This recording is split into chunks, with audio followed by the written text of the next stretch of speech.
You guys step out of the shadow and into the spotlight this year. Communication expert and owner of SpeakEtc, Robyn Hatcher is here. She's going to help us out. Robyn's got some great tips that are going to take you from shy to shining in no time. I like that phrase, Robyn. Yeah. That's pretty interesting. Thank you. A lot of people are scared to talk to one another or it's in groups, still, right? no matter how long it's been, it's still one of the #1 fears, even above death, which is kind of really bizarre. Yeah, people are more afraid of speaking in public than they are about dying. Is it because of the impression that they feel like they're going to give off? Yeah, it's the impression, it's the vulnerability. It's the feeling of being so vulnerable and feeling like somebody's going to just take their soul and they're going to be, Wow. it's almost like dying. Right, yeah. Very close to it, I guess. Being exposed. You're here to help people out. One of the things that you say is when you walk into a room, do it with confidence, because people form an expression so fast. An impression so fast. Yeah, people form an impression about you in 2 seconds. I mean, and you know how quickly that is. Yeah. And within that 2 seconds, it's like, and one of the really scary statistics is if people form a negative first impression of you,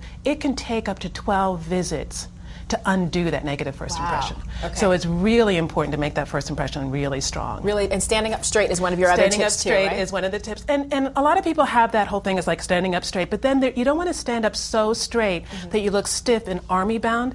I always want to, when you're standing, you want to have your weight slightly forward. And when you're seated, you also should have your weight slightly forward. Your heart center is coming towards the other person. When you're slightly forward, it gives you the impression, it gives the viewer the impression that you can move, that you're ready to move, you're flexible. Sometimes if we stand up too straight, we appear inflexible, and that's not good either. Interesting. Well, I'm pregnant right now, so I'm going the opposite direction backwards, so there's no telling what kind of an impression for me right now. You get a lot of leeway. What about the command of your voice? How does that affect the way that people perceive you when you walk into a room? The voice is the second most important part of a communication. Visual is first.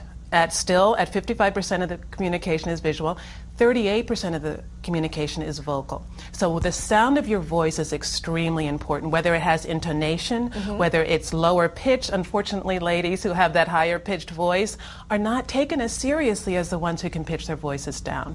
And that's all about breathing and exercise to really strengthen the diaphragm muscle so that you can take it from here. You have to get it from here rather than from here. We all do that. But you even said that you've been taken so much more seriously just because of the tone of your voice, right? I mean, it's really funny, and it's not funny actually, but there are times at meetings when I'll have something to say, and all I have to do is open my mouth and use my diaphragm and say, "Excuse me," and people will stop talking and listen to me. It works. And it really works, and people will take and weigh what I have to say a lot more than what other people may have to say simply because of the way that I say it. You also have a thing that you call unspeaking. Upspeaking. Upspeaking, sorry. Yes. Should we stop doing that? Oh, please. It's become an epidemic. And what does that mean when we talk like this? Yeah, when everything is a question, and then you're saying something really interesting, and people even introducing themselves like that. Hi, my name is Robyn Hatcher.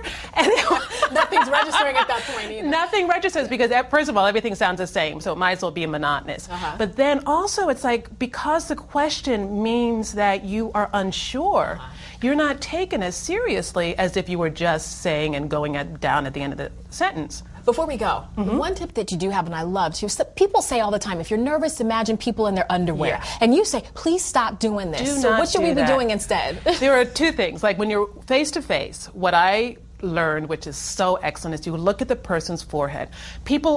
Yes, eye contact is extremely important, but if I'm looking at your forehead, which I'm doing right now, you don't know that I'm not looking in your eyes, right? Well, see, I have a huge forehead too, so I guess make sure people aren't looking all the way up. Hey, look, I'm talking. But it's just above your eyes, right? Right above your eyes. You look at the forehead, and then you are not affected by the eye, because the eyes are the windows of the soul. Right. So if you're really looking at somebody's eyes, you are going to be more intimidated. But if you're looking at their forehead, they'll never know. I'm going to put those practices to use. Thank you so much, Robyn. Thank you. Good to have you here. My pleasure.